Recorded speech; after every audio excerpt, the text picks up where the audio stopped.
Yeah, so we have spent decades treating what is a virally mediated disease with a scalpel, essentially cutting it out, okay? We don't cut out other virally mediated diseases. We don't cut out hepatitis. We don't cut out herpes. We don't cut out other types of things. Now, you know, we didn't even know why it worked before we started using it, but we know it works because what it also does is it also causes some element of HPV eradication. But we've also learned that these big procedures, even though we're only taking, I don't know, 0.5 millimeter to 1 centimeter of cervical tissue, it does increase the risk of future obstetrical damage that could potentially lead to preterm birth in some patients, okay? And we can't predict who that happens in and who it doesn't happen in. And as an obstetrician, we also know that people get shortened cervixes, so it leads to additional procedures when they actually do get pregnant.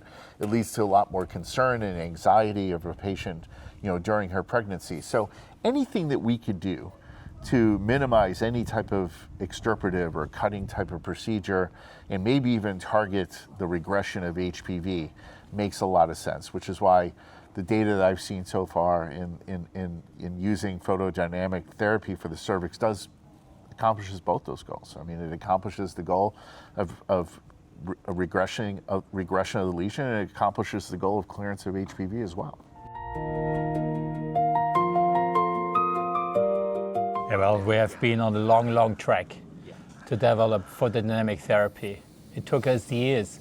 First of all, we thought what would be the best prodrug as a kind of photosensitizer to induce the best effects for the photodynamic therapy treatment. Yes. So this took us a while. We finally decided to go then for the prodrug hexaminolevulinic acid, and we started with pilot studies.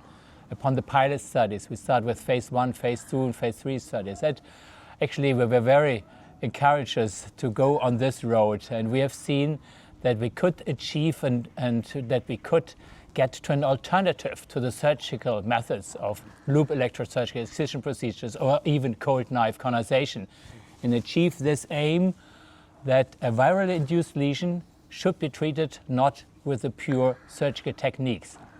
And we have seen these nice results in the phase 3 trial, and that's why we think this will be a good option for those women who pursue still their fertility aims to go towards pregnancy. And we just have to know that between 20, 25 years and 35 years old, there is the major burden of SIN2 lesions, of CIN lesions, and that's why we think we need this sort of non-surgical approach with photodynamic therapy. And another argument is we have to design a good way how to deliver this photodynamic therapy. And this is then a combination of an applicator with the illumination device, combination, as I've already said, with a drug. And since this is a very elegant outpatient way of treatment, it's just a super opportunity to achieve the aim of non-surgical treatment. Yeah, I mean, it's for us, it's a super opportunity to meet us here in this very nice spot in Paris and Versailles, and actually to have the opportunity that these experts coming from all over the world, from the US, Europe, and even then from the far away from China, to bring in these ideas, how can we improve the possibility of a non-surgical treatment such as photodynamic therapy. And that's why we are in a hard discussion to go towards a consensus meeting. And also, though, to probably find a new trials which would more or less engage into perhaps a broader spectrum of CIN treatments, and especially also to get more gynecologists in touch with this nice approach. Yeah, no, I agree with Peter. We need more tools in our toolkit to battle this incredibly common precancerous lesion, okay? And as more and more countries and regions of the world come online with screening, of course we're going to find more precancer, okay? And if the only thing that we have in our toolkit is a scalpel, okay? it's very limiting. Now, how one would use it in China might differ than how one would use this in the United States, and it might differ from how one would use it in various areas of Europe. In Europe, there would be different approaches, and taking into account the patient's fertility questions, her age, the extent of the disease, the lesion, the immunocompromised status, all these things could play a role in determining where this tool can be used. I think one of the nice things about this tool is, as opposed to some of the other therapies that are being developed right now, this doesn't require a specific target of HPV. Okay, any HPV potentially can be regressed, something like this. And I think that this sort of tool can be very helpful for a broader number of patients, not just in higher income areas, but in middle and low resourced areas of the world as well.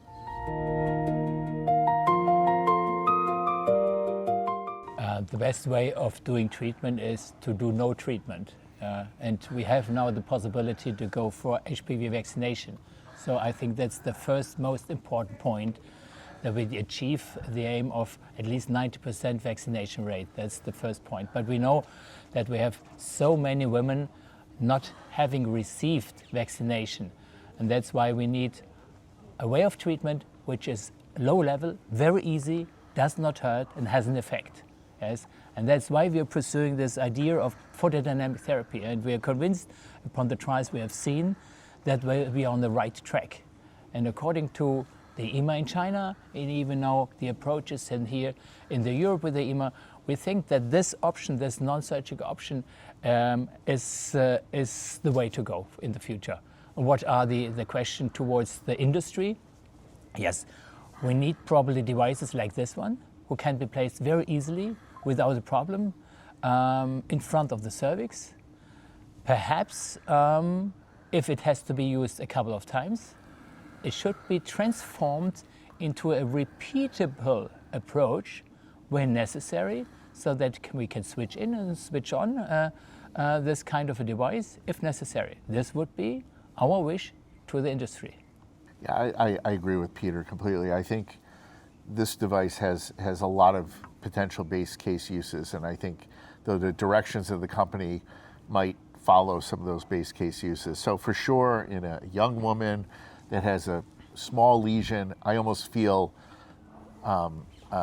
like when I do a leap that it's just too much. Like, I know some of those individuals are going to get better whether I do a leap or not, and here I am destroying some of those lesions. How nice it will be to use this on a young woman that has like a small 1 or 2 quadrant lesion.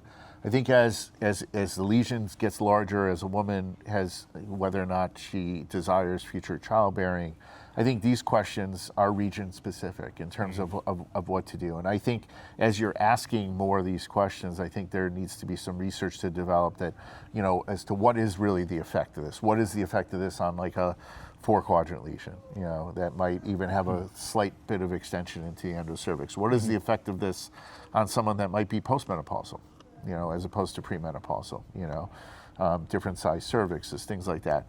I also, we don't just deal with pre-invasive dysplasia of the cervix. We got it in the vagina, vulva, anus, perianus, and right now there are, some of the surgeries to deal with this are quite morbid.